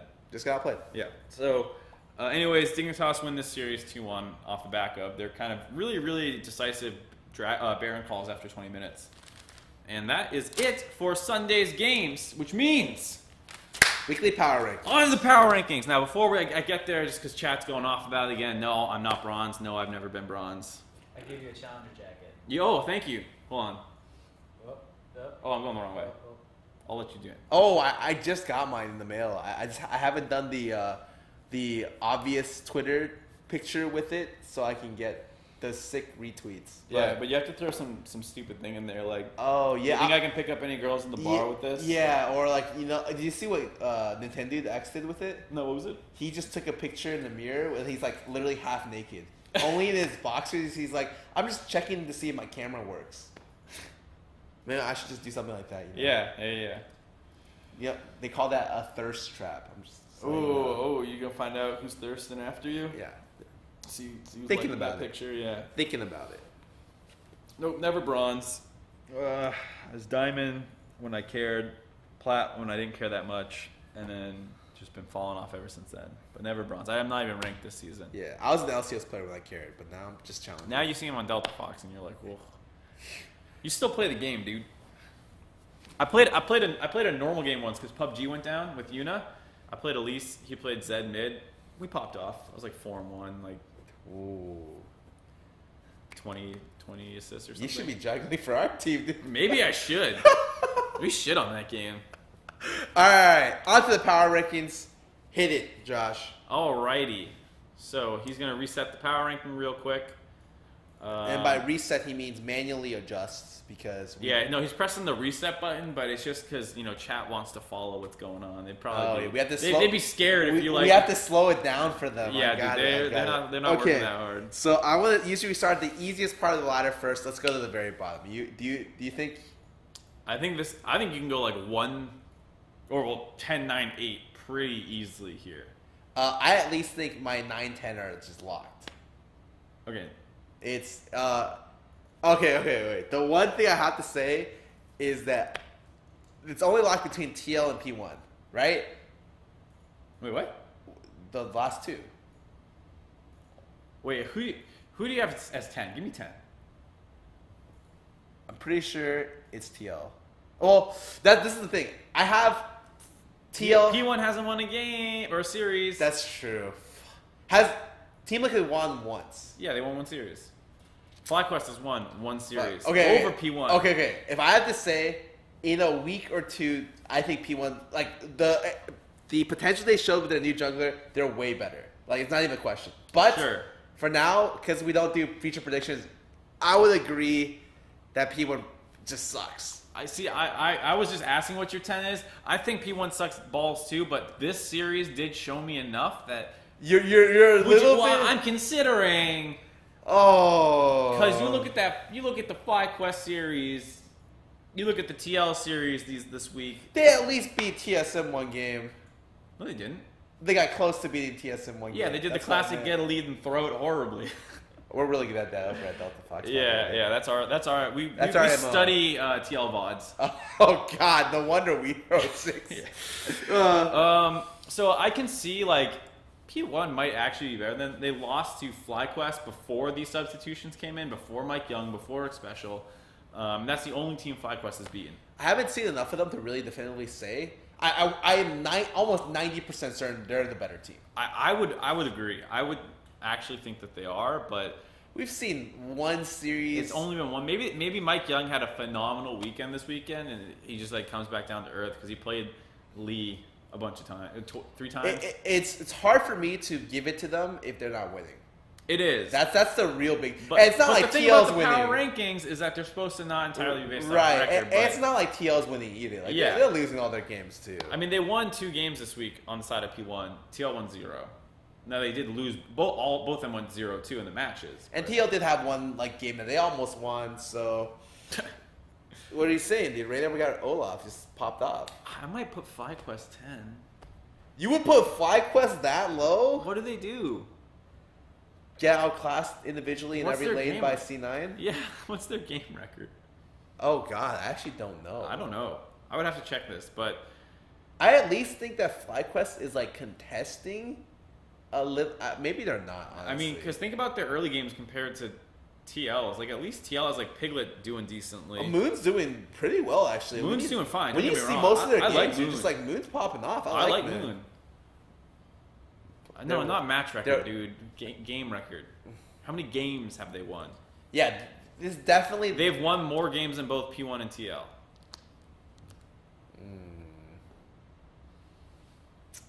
Is that true? The fact that I can't remember I is. can't remember who they've beaten. Well, like didn't They beat P1, so they probably have a better game record than P1. they've got one win, so I hope they've only beaten one team. Yeah. Uh, All right. All right. Between FlyQuest and P1 and TL, who do you think's the worst? Give me yours. next week or this now? right now. Who do you think's the worst? I suspect. God. FlyQuest is 4-10. P1 is 4-12.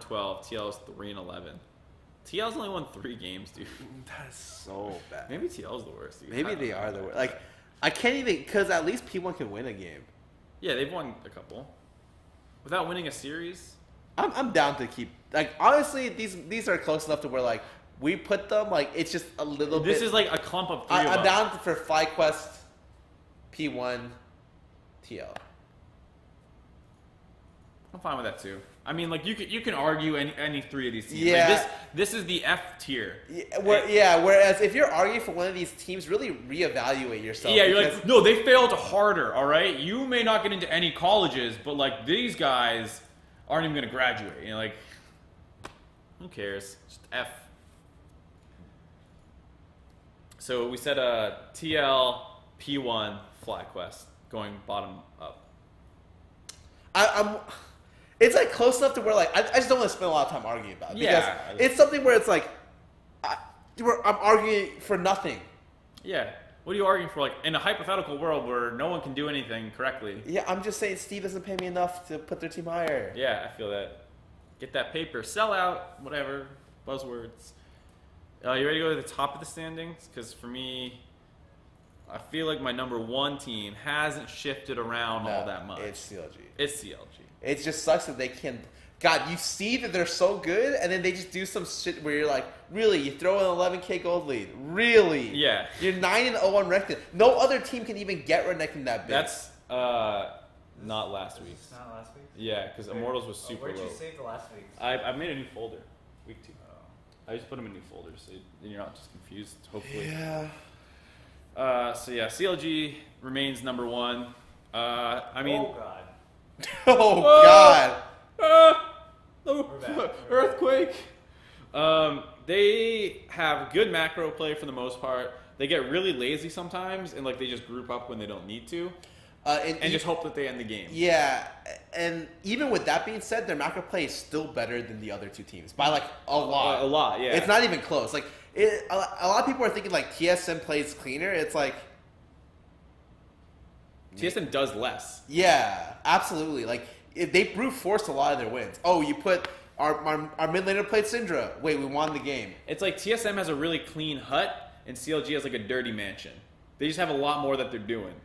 Yeah, and some of it can backfire, but honestly, they're still decisively picking up a lot of wins, and they're winning in ways where I don't think many teams in it, no one in it can match their macro right now. Yeah, I don't think so. And they have like really interesting drafts. Always have had decent, good level 1s for the most part. Darshan has basically been the best top laner of this split. Oh, he's going off. Like, there's actually an argument for him in Someday, which is something that I didn't think I'd say starting last split when he was playing just like terribly. Yep.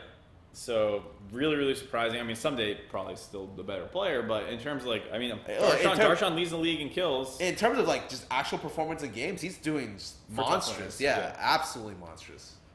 Which brings us, I think, to a somewhat difficult. Actually, no. I think the top 3 are still mostly easy. I would say TSM and then Immortals. Ooh, you putting Immortals above C9. Let me think. What did Immortals? What did Immortals do beat this week? C9. They beat C9. It was a close series. They did really well that series.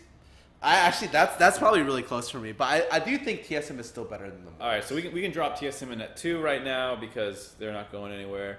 They had a really easy week, but and on top of that, they're playing like their stuff they're good at. So this is stuff that I don't know if can do anything will make them better at all that much in terms of as a team. Yeah. But stuff that if they're picking Syndra for mid lane, like a tank top.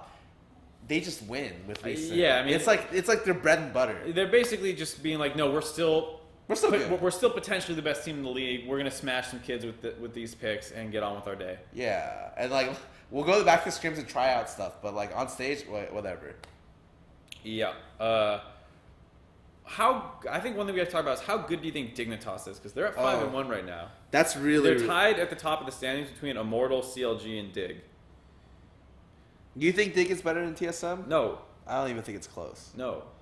I think they could be on the same tier as C9 and Immortals. I think they're right. So I think that's the next tier. So the problem with me is that C9 really hasn't done that much to really show me that like they're getting that much better. Sure, like Jensen Rome bought once. Smoothie and Sneaky are like the main reasons why that team like exists. Like they're playing consistently. Jensen, you mean? Oh yeah, Jensen. Sorry. Jensen is fucking hulking out. He's the best mid laner right now in the NA at LCS for sure. He is winning. He's losing games at 10-1. And he's just like, guys, please, anybody, can I get one fucking person who can help me out? Usually the way I see it, I don't consider him much because it's like considering Bjergsen for TSM. He's always going to be like their best player. And that's kind of the same thing I think of for Jensen. And that's pretty bad. But like, that's why I'm saying like, I think their bot lane's been playing really well. Like their mid lane obviously just like going crazy. Yeah. And really the other two pieces are what's lacking a lot. Yep. But when you look at the other teams, like they also have that kind of stuff where it's like Keen can play Cassio really well, and then just throws on a lot of other stuff. Like not plays well on a lot of stuff. Lot is like suspect. And like they whatchamacallit? I was about to say special. What am I thinking? Yeah, Big. I actually think is playing pretty well. I like what Big's doing a lot for that team. I think he's looked really good since he's come in. Not necessarily in terms of individually, but you just don't see him fucking up that much. And their team looks better, which makes me think that he's shot calling them better as well. Yep. So I like Dig, but I can't shake the feeling that they're still super someday reliant because I'm scared of Keen and Lod's actual carry potential. I actually don't mind if there's someday reliant if he's that good. I'm not saying. So like one thing we always talk about is like a team is binary, and like some teams are just binary. Like SKT, Bengi always went to Faker. Are you gonna say like, well, SKT can't be that good? They're binary, but when you got the best player in the league in the position on the team, you're probably going to get pressure in that position. Yeah, that's... Look at C9. A lot of people pressure Jensen. Look at... TSM was always about, like, Bjerg roaming around and, like, him carrying. Like, it's okay to have a style, and that's, like, what you're going to go for all the time. The problem is when you start looking at when you're not winning. And so, like, when does C9 lose? Well, because Jensen's still the only one doing well. No one else is doing well. Even though Faker is like the carry and receives a lot of attention, everyone else on the team is still playing super well. So like Bang's still probably the best AD carry in the world. Top 3 at the worst, right? Like, and you can't really say that about Sunday's follow-up crew or C9. Like their top lane situation, the top lane and jungle are both kind of very erratic. You talk about Immortals, like Pobelter has had some games where he's looked really bad. Usually Smithy's just keeping their team like legit, and their bot lane. I think their bot lane is doing really good work. Yeah. Flame generally has stepped up, but a lot of times I'm not sure. I'm not so. He's like kind of on an island. Yeah, sometimes. I'm not like. I don't think he's like the main reason why they win, but he's doing really well following up with their plans. Whereas I think Smithy and their bot lane are just hard carrying them like nonstop every game. So why is Immortals not above TSM? Well, first, after they won week 1, Pobelter and the team were kind of like, we don't know how we won. Everything kind of... Pobelter's like exact words are, I don't want to say we got lucky, but everything kind of fell into place. Which doesn't inspire a lot of confidence, all right? But I mean, even without that being said, I just think TSM is the better team in terms of like... Well, yeah. People in people in positions, in terms of like everything except for maybe their bot lane and their jungle. But like even bot lane, bot lane, it's like a lot of people are hyping up Cody's son only to be top 4 in their position. You know who's also top 4 in their position? TSM's bot lane. For the most part, even with double playing some god awful Varus games, like just my god. Yeah, and I think that, and they lost like a series. Was it to Dig when they were playing Galio mid? And people are like, why isn't Dig above TSM? It's like when TSM plays what they played today, they'll smash most people. And even when they're playing not what they play normally, they're still looking really good. Yeah. So, I mean, how good do I think TSM is? I just think they're better than Immortals and Dignitas. Yeah. Where I think the toss-up is C9. The toss-up, I think, becomes when we get to C9, Immortals, and Dig. Yeah, that's really scary. And I think what I'd say right now is I would probably put Immortals and Dig over C9. Ooh. My problem with C9 is just like it's literally sometimes the Jensen show. The same way it kind of is for Dig, but I think with Shrimp on Dig, they have a huge force in the early game. Sometimes Shrimp does something crazy, and you're like, dude, you're gonna fucking. He always does crazy. But shit. His crazy stuff is good right now. So I would say, like, Someday's a huge threat. Their bot lane's doing fine. Big has given them good shot calling in terms of like maybe it's not always. And their jungler's just going ape shit. Yeah, their jungler's completely ape shit. So like, I really like that aspect of them. And I would say for C9, sometimes they just don't get off the ground where like everyone's just in lane. And Jensen's like murdering his laner. I think... And like killing team fights, but that's like... In terms of Immortals and Dignitas. Yes. I think I would give the edge to Immortals, but it'd be pretty small. I'm not even sure if I would put oh man, I actually don't know. It's really difficult. Okay, so what makes it difficult? Because both these teams have like problem players, right? Yeah. And they also have like faults for the most part, which is why they're not. It's hard to compare them because they don't have the same faults. It's not like, oh, they run exclusively team fight comps and they suck at split pushing, or they suck at team fights, they suck at like controlling Baron. No, or the early game doesn't do anything. Yeah, sometimes. no, it's like, well, Smithy always has good early games. ᵐᵉᵐᵉ always has good early games, but Keen's a little scary in the mid lane. Pobelter's a little scary in the mid lane. Some days a god in the top lane, but Immortals bot lane is better. Both of them have like decent late game shot calling, so it's a little tough to say. And I think that's why next week is super cool. I'm pretty sure Dignitas plays Immortals and C9 next week. oh, I think. that's actually. Or maybe it's CLG in Immortals. Or I mean, something. the teams are close enough to where like I'm happy watching any of the games because I know it'll just let me see what they play better. Yeah. Actually, one of the things that we have to bring up is where does Fox lie on all of this? Are they just a under team? under them. So, Definitely under is them. it just like, do we just have one spot left? Essentially, where it's like. Well, I think the Envy Echo Fox is another conversation. Oh, okay. So before we get to that, Let's round out this top half real quick. I'm down with putting C9 last. All right, I'm down for C9 fifth. I think they've done fifth. Is that really what it is? Yeah. Oh, I guess it is. And then you put the other. Okay, I'm down for that. I think C9's had games where they're not playing that well. And to be honest, I don't want to underrate their bot lane because Smoothie had literally one bad game. I don't want to say that they're bad, but it's just sometimes if Smoothie isn't making plays on his own, they rarely, like, he roams a lot. Yeah. But like the bot lane itself is not snowballing. Yeah, I think it really does depend on contracts and Smoothie a lot to be able to like break them into a game where they can do stuff. And if it's not that way, hey Jensen, just try to carry. Yeah, that's literally what it is. If they don't have an early game, it's like, Jensen, please carry us. Sometimes we'll snowball somewhere else. Their top side's a bit of a mess right now. I do think it's hilarious he lost like an 8-0 game, like a 9-0 game. Yeah, as Ori. Where it's like the only reason they were in that game was he was getting solo picks and threatening with ball, like 3 people off areas. And in the other game that they lost, he was Lucian, and he was like 6-1. Yeah, he was playing really well. Yeah, so I feel bad for Jensen. He's definitely playing like a monster. I would probably put him as the #1 mid laner right now. But he's on a team which isn't supporting him well. Yeah, so it's tough for him. Between Dig and Immortals, I think you might have swayed me for Immortals at 3.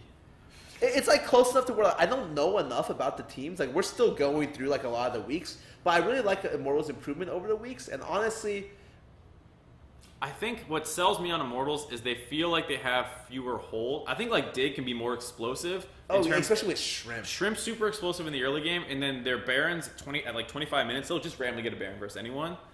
But outside of that, like sometimes Shrimp kills himself. Sometimes Keen kills himself. Sometimes Laud kills himself. Whereas like for IMT, you're worried maybe a bit about Pobelter.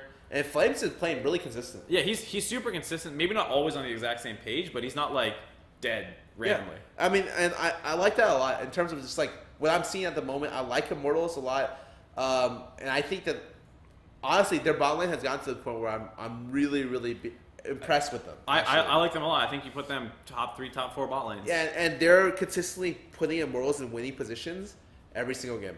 And that's the only reason why they're... And they work well outside of lane, too. I think Cody plays well out of lane. I think all his roams have been really good. And like I said before, I love what Smithy's done with his team, which is essentially he becomes like the sacrifice for his team to be better. And we were talking about how we think that they play to their win conditions super well. Like Smithy's really smart about where he wants to pressure. Yeah, he'll give up a lot of camps to make sure that when one person gets ahead, sometimes it comes at a too big of a cost. Way too big of a cost, and maybe like loses them a lot of the game. But for the most part, I in terms of like his awareness and like what he does, he's really smart about the game. Yeah, I think. And I think Pobelter is more consistent than Keen. Where Keen, he's playing Cassio, he's doing well. Outside Cassio, and maybe one. I would just say don't take a skill matchup versus Jensen, and I think Pobelter looks a lot better this week. Yeah. That Cassidy and LeBlanc game is still kind of, and then you got solo killed another time. You're kind of like, ugh, but he is playing, like I said, who I think is the best mid laner in the league right now. So either way, that puts Immortals at 3, Dig at 4.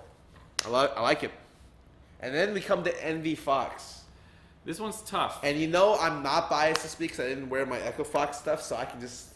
Oh, yeah, then give me your unbiased shit. I wish Lyra didn't suck.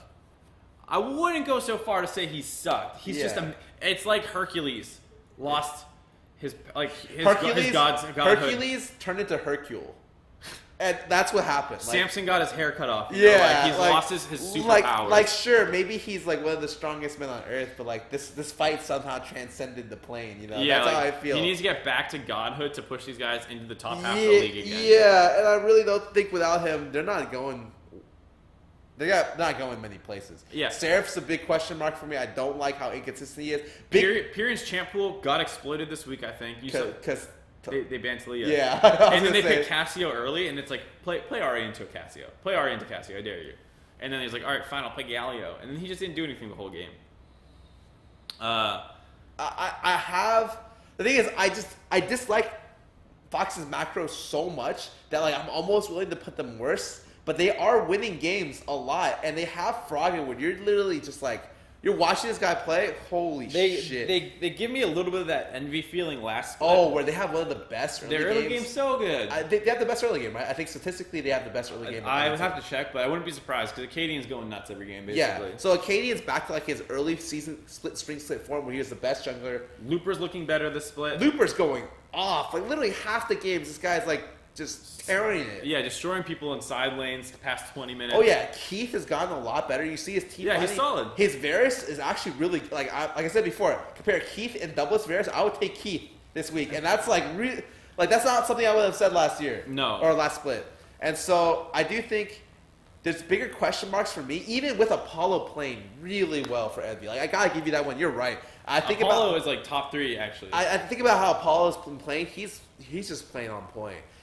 And I really like a lot of the other, like I love Hakuo too, but it feels like the pieces that are weak are like really or got exposed this week, I should say. Both Seraph and to some extent Pyrian and Lyra, to be honest. Yeah, I think Lyra has not. If we're talking about this Envy with the Pyrian upgrade and Lyra still playing God mode, then you're like, oh my god, this team's probably better. But Lyra hasn't been looking great. Yeah, who knows why? I'm down to throw Echo Fox at 6. They're doing really good. And they play a lot of really weird comps, really hard to execute comps. They blind Lucian. I don't know if I agree with some of their drafts, but it's early in the season, and I would give the benefit of the doubt to a lot of teams that they're experimenting stuff. Even TSM experimenting with Galio, Echo Fox doing this kind of stuff. Yeah, so we'll throw Echo Fox to 6, Envy to 7, and because we're buzzing all over the place, the bees are attacking, we'll try and wrap this episode up pretty quick. Thank you, Rick Fox, for that. For what? For breaking our microphone? No, for... I put him a little bit higher, you know. Oh, you want Rick Fox to thank you? Yeah. No, I thanked him for what he gave me. If I plug this in on a different USB, will I have to restart the stream? Yes. Probably. Yeah, no. We'll just wrap it up. Yeah, like the great Nicolas Cage said, "Not the bees." Oh my! Actually, we'll talk about this later. But we got baited by Chad. The other port was working, and like the first couple of people who said it wasn't working was just wrong. Yeah, the first port is usually fine. So it's fine. Anyways, thank you guys for watching this week's or this Sunday's Greatest League Talk Show. We'll be back every Saturday, Sunday for the rest of the LCS split, bringing you the best coverage in North American LCS analysis. In North American history. Yeah. This is the greatest analysis you've ever seen. That's why it's called on the scene before. That's why it's called the Greatest Show. Greatest League Talk Show. That's what I said. All right, thank you guys for watching. Yep. Follow all of our Twitters. They're cycling through. Yeah. Unfortunately, there's no Q&A today. We went kind of long. Well, the day went long, dude. We didn't go that long. The day was just like, fuck you guys. Okay, the day went long. We went a little bit long. Thank you guys for watching. The VODs will be on the YouTube Greatest League TS. YouTube.com/Greatest League TS. Go find them out there. It should be out tomorrow morning, afternoon. Thank you guys. Hope you guys have a nice day. Yep. See you guys later. Josh, there's the microphone out. Be careful. Blah.